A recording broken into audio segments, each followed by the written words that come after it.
아멘. 우리 이렇게 기도했으면 좋겠습니다. 하나님의 은혜를 누립시다. 같이 옆에 성도들을 보시면서 인사했으면 좋겠습니다. 하나님의 은혜를 누리시자. 네, 제가 설교를 오늘 준비하면서 하나님께서 저에게 주신 감사의 제목들, 특별히 3가지를 먼저 나누고 오늘 설교를 시작하려고 합니다. 첫 번째는 부족함이 많음에도 불구하고 오늘 이 오후 예배 자리에서 말씀을 선포하게 해주심에 감사드립니다. 두 번째는 강도사가 되고 첫 번째로 이 오후 예배 설교가 품성 설교인 게 감사드립니다. 마지막으로 그 품성 주제가 저랑 잘 맞는 열성인 게 감사드립니다. 네. 제가 품성 설교를 한다고 하니까 우리 교육자실의 선배 목사님들께서 이번 주제 정말 강도사님이랑 너무 잘 맞는 것 같다고 이렇게 말씀을 해주셨습니다. 그래서 제가 생각하기에는 아직 저는 열성적인 사람이 아닌 것 같습니다 라고 얘기를 했더니 한 목사님께서 목요 중보 기도회만 가면은 불을 지르고 다니시는데 어떻게 열성적인 사람이 아닐 수가 있냐라고 저에게 그렇게 얘기를 하셨습니다. 여기 계신 성도님들이 보시기엔 어떻습니까? 참 제가 열성적인 사람인 것 같습니까? 오늘 품성인 열성이 저와 맞다라고 생각하시는 분들은 아마 제가 우리 비전 퀴즈나 우리 오하나에서 사역하는 모습들, 그리고 특별히 제가 목소리가 크다 보니까 그 모습들을 보고 강도사님 참 열성적인 사람이구나 라고 몇 분 이렇게 생각하실 거라고 저는 생각합니다. 근데 제가 이 품성 설교를 준비하면서 참 나는 성경이 말하는 그 열성과 닮아 있는가 한번 제 자신을 돌아보는 계기가 되었습니다. 그리고 돌아보니 저는 이 열성 이 품성에 대해서 많이 부족한 사람이란 것을 다시 한 번 더 이 설교를 준비하면서 깨닫게 되었습니다. 특히 오늘 품성의 열성의 사전적인 의미는 한자 2가지를 써서 뜨거운 열에 정성성을 써서 상대방을 향한 열렬한 정성, 이것이 열성의 사전적인 의미입니다. 그런데 성경이 말하는 열성은 조금 다릅니다. 우리 화면에 나올 건데 우리 한번 열성의 정의에 대해서 한번 읽어봤으면 좋겠습니다. 시작. 나의 영 안에 있는 하나님의 에너지가 나의 생각과 의지와 감정을 통해 나타나는 것. 열성의 사전적인 의미와 그리고 우리가 방금 읽었던 이 성경의 열성의 정의, 좀 큰 차이점이 있습니다. 먼저 사전적인 의미에서는 단순히 상대방을 향한 열렬한 정성이라고만 적혀 있습니다. 그렇다는 것은 이 품성을 이루는, 이 열성을 할 수 있는 주체는 누구란 말입니까? 인간이라는 것입니다. 인간의 의지로, 인간의 힘으로 할 수 있는 이 품성, 바로 열성이다. 인간이 하는 의지로 하는 것이 바로 이 열성이다라고 이야기를 하지만 성경은 전혀 다릅니다. 성경은 이 열성을 뭐라고 이야기하고 있습니까? 이 열성이 어디로부터 나온다고 하고 있습니까? 바로 나의 영 안에 있는 어디로부터요? 하나님의 에너지. 하나님의 에너지로부터 시작되는 것이 바로 우리의 품성, 열성입니다. 특별히 이 열성은 영어로 enthusiasm이라는 영어를 쓰고 있습니다. 이 단어는 2 단어의 합성어로 이루어져 있는데 안에 있다라는 n이라는 단어와 그리고 theos, 하나님이라는 의미가 가리키고 있는 이 2 단어 enthusiasm, 이것이 바로 열성이라는 단어입니다. 그렇다는 것은 하나님 안에 있을 때 발휘되는 품성, 하나님 안에서 발휘되는 힘, 그것이 바로 열성이라는 것입니다. 성경은 이 열성이 인간이 아니라 하나님으로부터 오는 품성이라고 분명히 이야기하고 있습니다. 그렇다는 것은 하나님 안에 있을 때 우리는 열성적인 사람이 될 수 있을 줄 믿습니다. 하나님 안에 있을 때, 주님 다스림 안에 있을 때, 그 밑에 있을 때 우리는 비로소 진정한 열성적인 사람이 될 수 있습니다. 바울은 뭐라 합니까? 빌립보서에서 바울은 능력 주시는 자 밖에서입니까? 자 안에서죠. 능력 주시는 자 안에서 내가 모든 것을 할 수 있다라고 하고 있습니다. 바울은 정말 열성적인 사람인 것 같습니다. 그것을 고백하고 있는 것입니다. 내가 밖에 있는 것이 아니라 하나님을 의지할 때, 하나님과 연합된 그 상태, 주님과 동행할 때 나는 할 수 있다. 내 힘은 할 수 없지만 하나님이 나와 함께 했을 때 할 수 있다. 그것을 내 삶으로 보여주는 사람, 내 삶을 통해서 능력 주시는 자가 있다는 것을 보여주는 삶, 그 사람이 열성적인 사람인 줄 믿습니다. 성경에서 말하는 그럼 열성적인 사람은 어떠한 사람입니까? 내 혈기로 살아가는 사람입니까? 내 힘과 내 목소리를 믿고 살아가는 사람이 성경에서 말하는 열성적인 사람입니까? 성경에서 말하는 열성의 사람은 자신의 혈기와 힘으로 살아가는 사람이 아닙니다. 날마다 하나님께 은혜를 구하고 그 주시는 은혜로 살아가는 사람, 그 사람이 열성적인 사람입니다. 그래서 열성적인 사람은 자신을 드러내지 않습니다. 오히려 하나님으로부터 그 힘으로 살아간다는 것을 너무나 잘 아니까 내 힘이 아니라 하나님을 더 드러낸다. 내 삶에서 내가 내 삶을 움직이는 것이 아니라 내 삶을 움직이는 사람이 계신다. 진정으로 능력 주시는 분이 계신다. 그것을 보여주는 것이 열성의 사람입니다. 성경의 인물들은 모두 열성적인 사람들이었습니다. 그렇지만 그 중에서도 저는 다윗을 오늘 이 설교 시간에 소개하고 싶습니다. 특별히 오늘 본문은 다윗이 얼마나 열성적인 사람인지 잘 보여주는 본문입니다. 오늘 본문인 시편 51편은 잘 아시는 대로 우리아의 아내 밧세바를 다윗이 범한 후에 그 나단 선지자가 찾아왔을 때 회개했던 시편입니다. 현재 다윗은 나단으로부터 하나님의 심판의 메시지를 받은 상태입니다. 다시 말해 자신의 죄로 인해 하나님의 심판과 징벌이 지금 당장 다윗 앞에 있는 상황입니다. 그렇다는 것은 어떤 것입니까?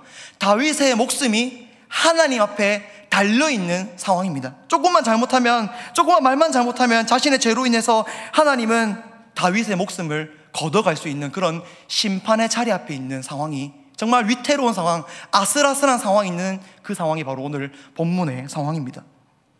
이럴 때 다윗이 할 수 있는 것은 무엇입니까? 하나님, 내가 이제 다시는 죄를 짓지 않을 테니 며칠만 더 살게 해주십시오. 하나님, 내가 조금만 더 살게 해주십시오. 나를 좀 살려주십시오. 이렇게 목숨을 간구하는 것이 아마 다윗이 할 수 있는 유일한 행동이었을 것입니다. 그런데 다윗이 하고 있는 말은 무엇입니까? 다윗이 지금 구하고 있는 것은 무엇입니까? 놀랍게도 자신의 목숨을 구하지 않습니다. 오늘 본문 11절은 이렇게 말합니다. 11절입니다. 나를 주 앞에서 쫓아내지 마시며 주의 성령을 내게서 거두지 마소서. 아멘. 현재 다윗이 구하는 것은 무엇입니까? 전혀 목숨이 아닙니다. 그 목숨이 아니라 그 목숨보다 자기가 더 소중하다 생각하는 성령을 나에게 거두지 말라고 고백하고 있는 것입니다. 이것은 무슨 말입니까? 성령을 거두었다. 무슨 말입니까? 하나님의 통치에서 벗어났다. 주님 안이 아니라 이제 안에서 밖으로 나아갔다. 하나님과 동행하는 상태가 아니라 이제 하나님과 단절된 상태다. 그것을 말하고 있는 것입니다. 그렇다는 것은 그 위기 상황에서 자신이 목숨을 잃을 수 있는 그런 위급한 상황에서 다윗이 말한 것은 목숨이 아니라 하나님, 내가 살아보니 내 목숨을 끊기는 것보다 하나님과 단절돼 살아가는 그것이 죽음입니다. 하나님 안에서 안 살아가는 것이, 그것이 진짜 죽음입니다. 하나님, 그러니 내가 계속해서 하나님 안에 거하게 하여 주시옵소서.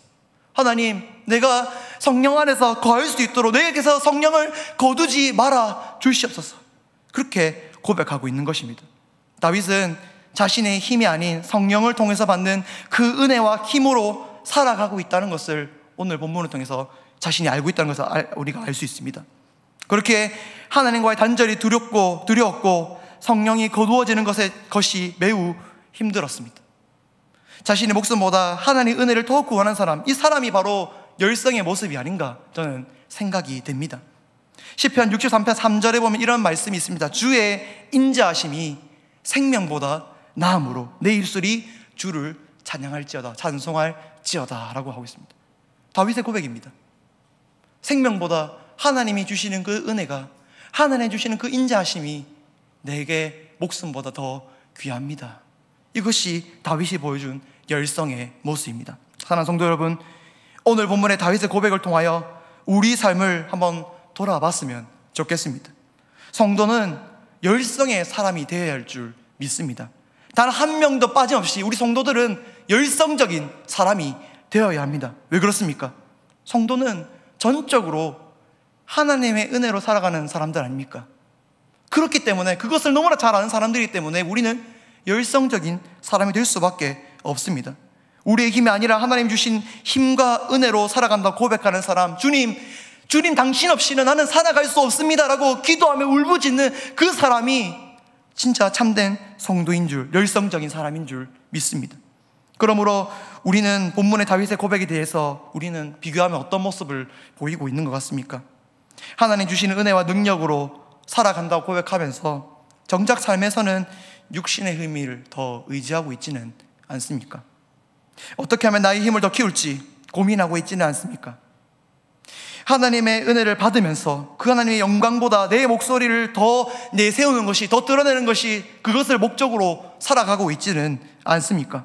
그러나 하나님이 주시는 힘으로 살아가는 성도라면 우리는 다시 한번 말하자면 열성적으로 살아가야 됩니다. 막연히 목소리만 크고 에너지만 넘치는 것이 열성적인 사람이 아닙니다. 오히려 내 힘은 더욱 내려놓고 하나님의 은혜는 더욱 구하는 사람, 내 뜻보다 하나님의 영광을 더 비추는 사람, 그 사람이 오늘 우리가 배우고 있는 열성적인 성도의 모습인 줄 믿습니다. 내 힘보다 주님의 은혜로 살아감을 기억하시고 나의 삶을 통해 내가 아닌 하나님의 영광, 그리고 더욱 나아가서 예수 그리스도를 보여주는 삶을 살아가길 주님의 이름으로 축복합니다. 그렇다면 어떻게 우리는 열성적인 사람이 될 수 있습니까? 우리 앞에 또 화면이 나올 건데 실전사항을 통해서 하나씩 읽어보면서 우리 알아봤으면 좋겠습니다. 우리 같이 하나씩 첫 번째 읽어봤으면 좋겠습니다. 첫 번째입니다. 하나님이 주시는 능력으로 성령으로 충만해진다. 우리가 열성적인 사람이 되기 위해서 가장 먼저 해야 할 것은 성령으로 충만해져야 합니다. 왜냐하면 하나님의 힘과 능력은 성령을 통해서 우리에게 주어지기 때문입니다. 열성의 대표주자 다윗 또한 성령으로 충만한 사람이었습니다. 태어났을 때부터 다윗은 이스라엘 왕이 아니었습니다. 언제부터 이스라엘 왕의 이스라엘 왕의 그 역할을 하게 됐는가, 그 한 걸음을 떼게 됐느냐, 바로 사무엘상 16장 13절을 보면 이렇게 나와 있습니다. 사무엘이 기름 뿔병을 가져다가 그의 형제 중에서 그에게 부었더니 이날 이후로 다윗이 여호와의 영에게 크게 감동되니라. 아멘. 여기서 여호와의 영은 당연히 성령을 의미합니다. 그리고 성령 충만함을 받은 다윗은 이때부터 본격적으로 왕으로서의 행보를 한 걸음 한 걸음 걸어가게 됩니다. 하나님이 주신 능력으로 골리앗과 블레셋을 무너뜨립니다. 그리고 이스라엘 왕이 되어서 하나님께 진짜 원하시는 이스라엘 모습, 제사장 나라, 그 모습을 완성시키게 됩니다. 열성의 사람은 성령 충만함을 받음으로써 하나님의 뜻을 이 땅에 성취시키고 이루는 사람입니다. 다윗 시대만 그런 것이 아니라 신약 시대에서도 성령 충만함을 받은 사람들이 열성적인 사람이 됩니다. 사도행전을 읽어보면 가장 많이 나오는 단어가 무엇인지 아십니까? 정말 다른 단어도 많이 나오지만 그 중에 많이 나온 단어가 바로 성령입니다. 그렇다는 것은 무엇입니까?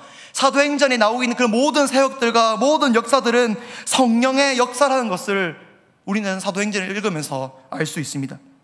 그리고 사도 바울을 비롯한 모든 인물들은 성령 충만했다라고 사도행전을 읽어보면 계속해서 나옵니다. 성령 충만한 사람은 결코 자신의 힘으로 그 일들을 하지 않습니다. 그리고 자기 일이라고 하지 않습니다. 성전 미문 앞에 앉아있던 그 안진뱅이를 일으켰던 베드로와 요한, 사람들이 그들을 주목했을 때 베드로가 뭘 합니까? 왜 우리를 주목하느냐라고 합니다. 십자가에 달리신 예수 그리스도를 주목하라. 그분이 이 안진뱅이를 회복시키고 일으키셨다라고 말하는 것입니다. 성령 충만한 그 사람들이 하나님의 역사를, 성령 역사를 성취하는 것, 그것이 바로 열성적인 사람의 모습입니다. 사랑하는 성도 여러분, 열성의 사람이 되기 위해서는 성령으로 충만해져야 합니다. 그렇다면 우리는 어떻게 성령으로 충만해질 수가 있습니까? 그것은 다른 것도 많지만 가장 먼저 우리가 지켜야 되고 봐야 될 것은 우리의 믿음을 굳건히 세워야 합니다. 하나님께서는 다윗의 어떤 것을 보시고 여호와의 영이 감동되게 했습니까? 다윗의 믿음의 중심을 보시고 그에게 성령을 부어 주셨습니다. 오순절 성령도 예수 그리스도를 끝까지 믿고 기도하고 기다린 사람들에게 오순절 성령이 임했다라고 말씀하고 있습니다. 그러나 사랑하는 성도 여러분, 우리의 믿음을 굳건히 세웁시다. 굳건히 세움으로써 그 굳건히 세우고 우리에게 간절하게 하나님, 우리를 성령 충만케 하여 주시옵소서. 성령으로 충만케 하여 내가 하나님 안에 거하고 그 안에서 받은 힘으로 내가 오늘 하루를 살아가게 하여 주시옵소서라고 고백하시길 바랍니다. 그렇게 기도하는 자에게 하나님은 성령으로 충만한 성도들이 되게 하실 줄 믿습니다. 이 시대에 하나님의 은혜를 흘러보내는 열성적인 성도들이 되시길 주님의 이름으로 축복합니다. 두 번째로 한번 읽어봤으면 좋겠습니다. 하나님이 주시는 능력으로 하나님을 기뻐한다. 사실 저는 이 두 번째 실천상을 보면서 조금만 더 바꿨으면 좋겠다는 생각했습니다. 어떻게 바꿨으면 좋겠냐면 하나님을 사랑한다라고 바꾸면 좀 더 좋았을 거리라는 생각이 좀 들었습니다. 하나님을 온전히 기뻐할 수 있는 사람은 하나님을 사랑하는 사람밖에는 없습니다. 그러므로 열성적인 사람은 항상 하나님을 기뻐하고 더 나아가서 사랑하는 사람이 되어야 합니다. 왜냐? 열성적인 사람은 내 힘으로 열성적인 사람이 되는 것이 아니라 하나님, 우리 정의를 읽었듯이 하나님 안에서 주시는, 하나님에서 발휘되는 힘, 하나님 안에서 그 에너지로 우리가 살아가는 사람이기 때문에 우리는 주 안에 거해야 됩니다. 주 안에 거하기 위해서는, 주님 안에 거하기 위해서는 하나님을 사랑해야겠습니까? 안 해야겠습니까? 당연히 사랑해야 합니다. 신약 성경을 보면은 그리스도 예수 안에서, 하나님 안에서라는 표현들이 자주 등장합니다.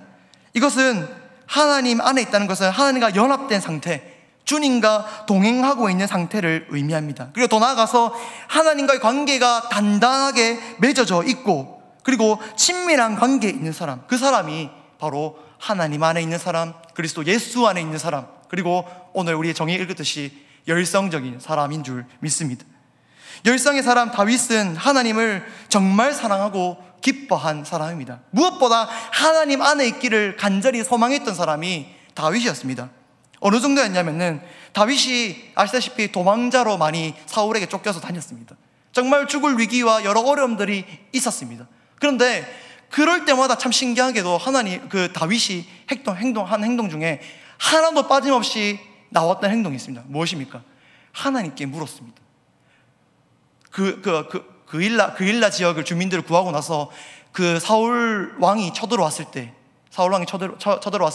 다윗이 당연히 쳐들어온다 하면 도망가야 되는데, 그때 다윗이 뭐 했냐면은 에봇을 가져와서 하나님께 물었습니다. 하나님, 내가 어떻게 해야 됩니까? 죽을 위기에 처한 사람이 왜 당연히 도망가야 되는 건 당연한 건데 하나님께 물었습니다. 하나님, 내가 어떻게 하는 것이 하나님 기뻐하시는 일입니까? 내가 이렇게 어떻게 하는 것이 하나님과 동행하는 일입니까? 정말 대단한 인물이 아닐 수가 없습니다. 그리고 왕이 되고 나서도 수많은 전쟁들이 있었어요. 블레셋과의 전쟁, 암몬족속과의 전쟁, 정말 많은 전쟁들을 했는데 그 전쟁을 할 때 다윗에 대해서 성경이 뭐라 하는지 아십니까? 하나님이 다윗과 함께 계시니 그가 어디로 가든지 승리하니라. 하나님이 다윗과 함께 있었답니다. 그렇다는 것은 그 전쟁 중에도, 왕이 된 후에도 다윗은 하나님께 물었고 하나님과 동행했던 사실을 우리가 알 수가 있습니다. 다윗은 어떤 상황에서도 하나님의 뜻을 먼저 구했습니다. 어떻게 하면 하나님과 함께 갈 수 있는가? 어떻게 하면 하나님 안에 있을 수 있을까? 그것을 고민했습니다. 심지어 모든 전쟁을 치르고 나서 다윗이 가장 먼저 한 일이 무엇인 줄 아십니까? 이제 도망자 인생도 끝났고 이제 내가 진짜 왕이 되었으니까 멋진 궁전을 세워서 한번 쉬어보자, 우리 내 마음대로 한번 이 이스라엘 다스려보자, 이랬습니까? 아니요. 다윗이 왕이 되자마자 가장 먼저 한 것은, 그리고 예루살렘을 정복하고 나서 가장 먼저 한 것은 하나님의 언약궤를 들고 왔습니다. 정말 그 구석 어디 있는지도 모르는, 아무도 생각도 못했던 그 하나님 언약궤를 예루살렘 성으로 들어오자, 그것은 다윗이 생각한 것입니다. 그러면 다윗은 자신의 인생에서 무엇을 먼저 생각한 것입니까? 하나님 안에 있다는, 어떻게 하면 하나님과 더 가까이 있을 수 있을까? 어떻게 하면 하나님께 더 나의 뜻을 구할 수 있는가? 그것을 고민했던 것입니다. 어떻게 하면 하나님을 기쁘게 할 수 있는가? 하나님 너무 사랑한 나머지 다윗은 예루살렘 성을 정복하자마자 이제 내 마음대로 하겠다라고 하지 않습니다. 어떻게 하면 하나님을 더 기뻐할 수 있을까? 어떻게 하면 주님 안에 거할 수 있을까? 어떻게 하면 주님을 더 사랑할 수 있을까?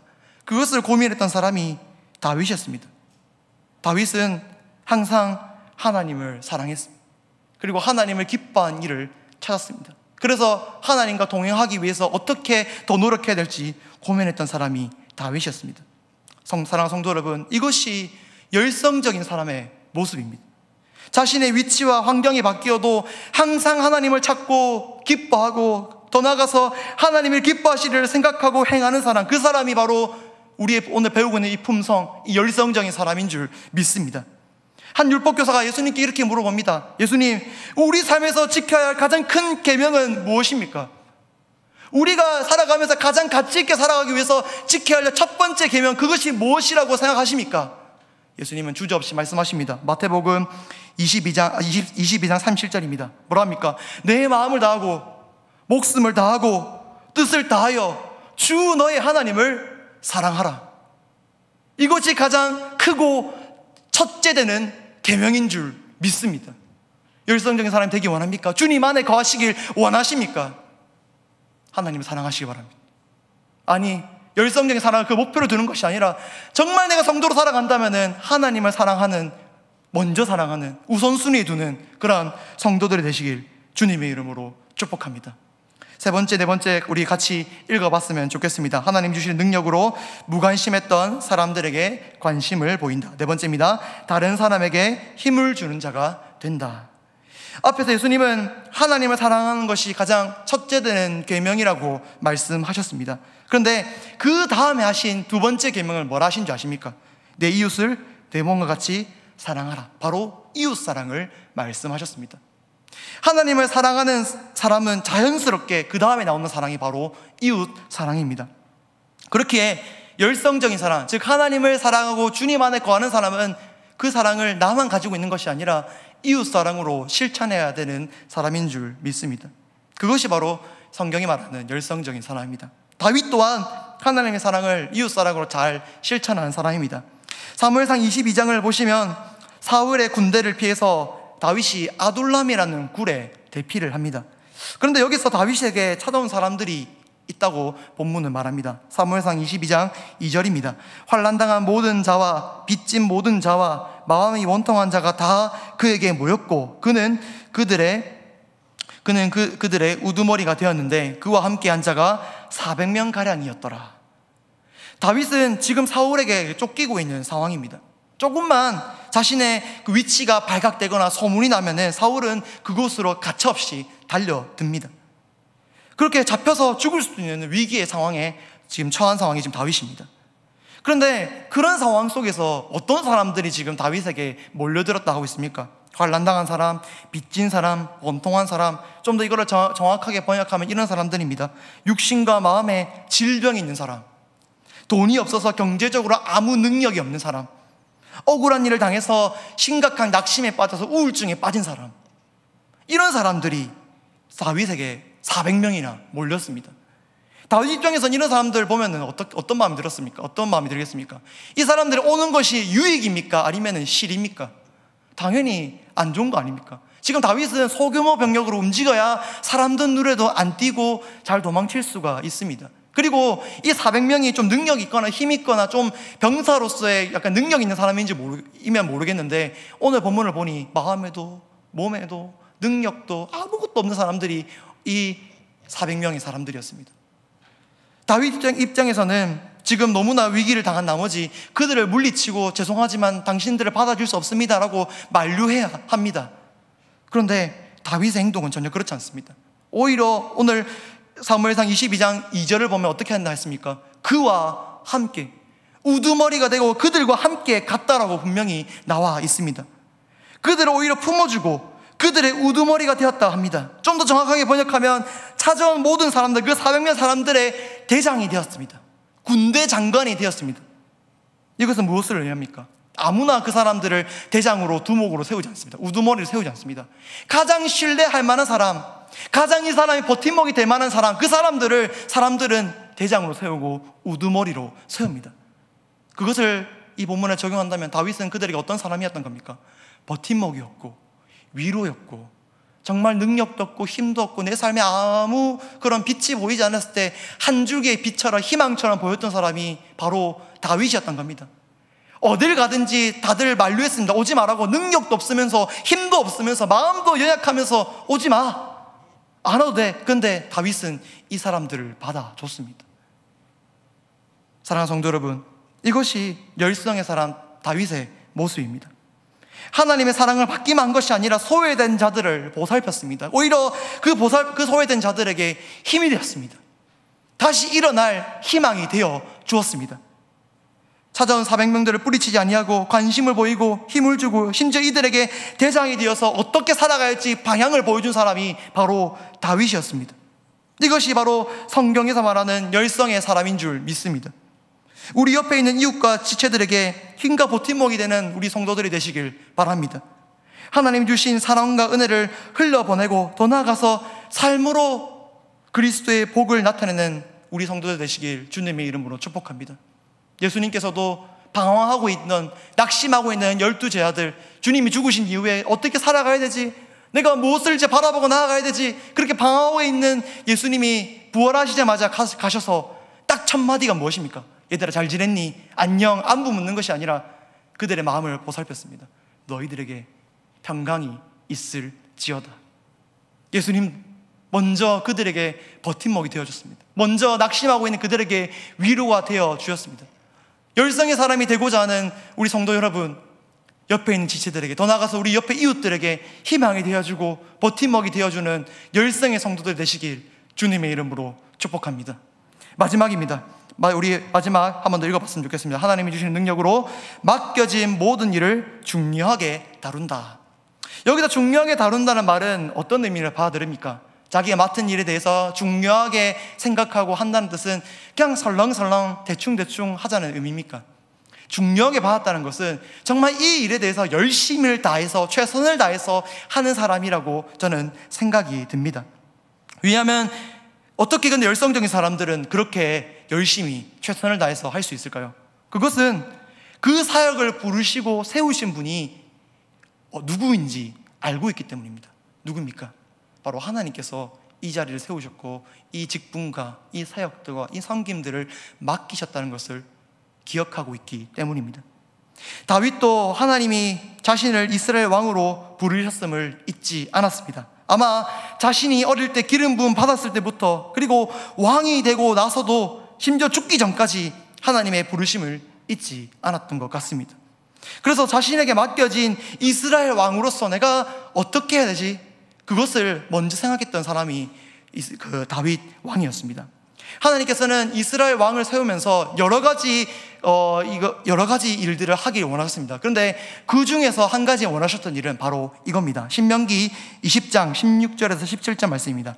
오직 내 하나님 여호와께서 내게 기업으로 주시는 이 민족들의 성읍에서는 호흡 있는 자를 하나도 살리지 말지니 곧 헷 족속과 아모리 족속과 가나안 족속과 브리스 족속과 히위 족속과 여부 족속을 내가 진멸하되 내 하나님 여호와께서 내게 명령하신 대로 하라. 아멘. 하나님께서는 이스라엘 백성, 가나안 땅으로 돌아가는 이스라엘 백성들에게 거기 있는 가나안 족속들 다 죽여야 한다. 어린아이든 늙은 사람이든 젊은 사람이든 다 죽여야 한다라고 분명히 말씀했습니다. 그런데 사사기를 읽어보시면 알겠지만 그들은 실패했습니다. 결국에는 다윗 시대까지 가나안 족속과 공존하면서 나중에는 아시겠지만 우상을 섬기고 하나님을 버리고 그렇게 영적으로 타락한 시대까지 가게 되었습니다. 그래서 하나님은 이스라엘 왕을 세우면서 여러 가지 사명들을 주셨지만 여기 있는 블레셋을 비롯한 가나안 족속들을 물리치길 원하셨습니다.